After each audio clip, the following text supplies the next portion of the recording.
ಪರಂ ಶಾಂತಿ Kannada YouTube channel ಪರಂ ಶಾಂತಿ ಬೇಹದ್ ಜ್ಞಾನಕ್ಕೆ ಸ್ವಾಗತ.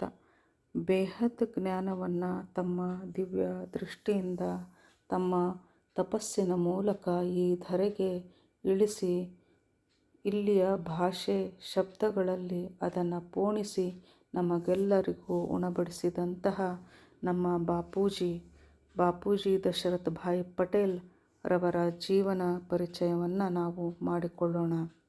ಬಾಪೂಜಿಯವರು 1956ರಲ್ಲಿ ಗುಜರಾತಿನ ಮೆಹಸಾಣ ಎಂಬ ಒಂದು ಪುಟ್ಟ ಹಳ್ಳಿಯಾದಂತಹ ಅಖಜದಲ್ಲಿ ಇವರ ಜನ್ಮವಾಗುತ್ತದೆ. ಆದರೆ ಅವರ ಬಾಲ್ಯವು ಮೆಹಸಾಣ ಜಿಲ್ಲೆಯ ಅಂಬಾಸನ ಎಂಬ ಹಳ್ಳಿಯಲ್ಲಿ ಕಳೆಯಿತು. ಅವರು ಒಬ್ಬ ದೊಡ್ಡ ಮತ್ತು ಯಶಸ್ವಿ ವಕೀಲರಾಗಿದ್ದರು. ಹೀಗಿದ್ದರೂ ಸಹ ಅವರನ್ನು ಒಬ್ಬ ಆಧ್ಯಾತ್ಮಿಕ ಮಾರ್ಗದರ್ಶಕರನ್ನಾಗಿಯೇ ನಾವು ಗುರುತಿಸುತ್ತೇವೆ. ಅತ್ಯಂತ ಬಡ ಮತ್ತು ಕಷ್ಟಕರ ಪರಿಸ್ಥಿತಿಯನ್ನು ಎದುರಿಸುತ್ತಿರುವ ಒಂದು ಕುಟುಂಬದಲ್ಲಿ ಅವರ ಲಾಲನೆ ಪಾಲನೆಯಾಯಿತು. ಈ ದುಃಖಭರಿತ ಹಾಗೂ ಕಷ್ಟದಿಂದ ಕೂಡಿದ ಜಗತ್ತನ್ನು ಒಳ್ಳೆಯ ರೀತಿಯಲ್ಲಿ ತಾನು ಬದಲಾಯಿಸಬೇಕು ಎಂಬ ಇಚ್ಛೆ ಅವರ ಮನದಲ್ಲಿ ಬಾಲ್ಯದಿಂದಲೇ ತೀವ್ರವಾಗಿತ್ತು.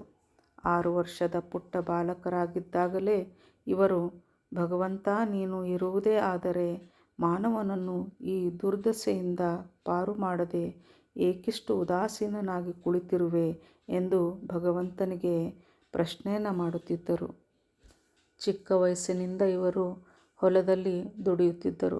ಬಡತನದಿಂದಾಗಿ ಕಾಲಿಗೆ ಚಪ್ಪಲಿಯೂ ಸಿಗದೆ ಬರಿಗಾಲಿನಲ್ಲಿ ಹೊಲದಲ್ಲಿ ಕೆಲಸ ಮಾಡುವಾಗ ಕಾಲಿಗೆ ಮುಳ್ಳುಗಳು ಚುಚ್ಚಿದರೂ ಲೆಕ್ಕಿಸದೆ ಬೆಳಿಗ್ಗೆಯಿಂದ ಸಂಜೆಯವರೆಗೆ ದುಡಿಯುತ್ತಿದ್ದರು.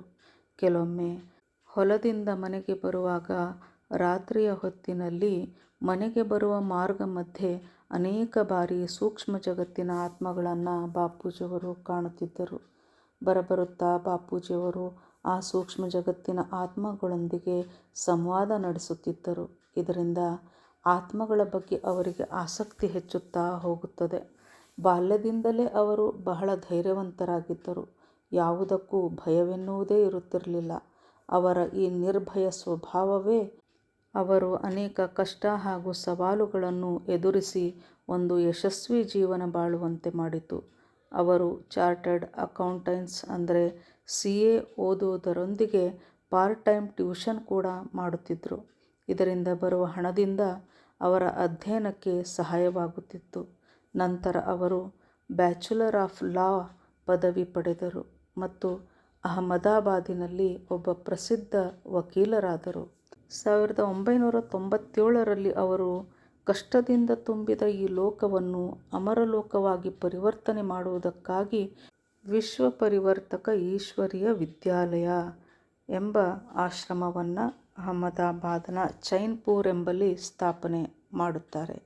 ಈ ಪವಿತ್ರ ಕಾರ್ಯದಲ್ಲಿ ಅವರಿಗೆ ಸಹಕಾರ ನೀಡಿದವರು ಶ್ರೀಮತಿ ಸುಷ್ಮಾ ಟಂಡನ್ ರವರು.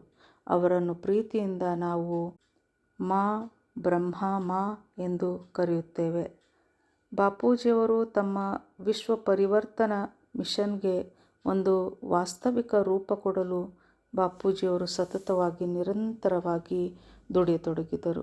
ಸತತವಾಗಿ 18 ತಾಸು ಸ್ವಲ್ಪವೂ ವಿಶ್ರಾಂತಿ ತೆಗೆದುಕೊಳ್ಳದೆ ಜ್ಞಾನದ ವ್ಯಾಖ್ಯಾನವನ್ನು ಮಾಡತೊಡಗಿದರು.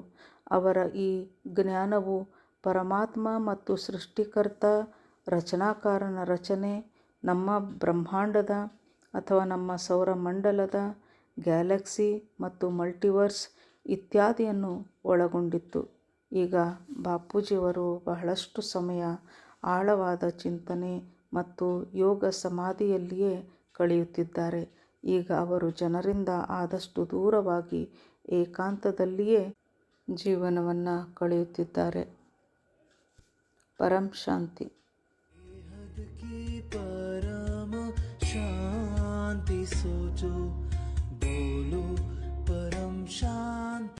Join us daily for our morning live meditation, Monday to Saturday, 5:30 to 6:30 a.m.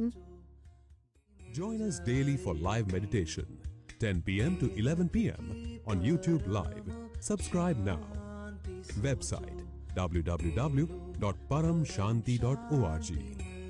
Email us anant@paramshanti.org. Like, share, subscribe. Join today. बेहद की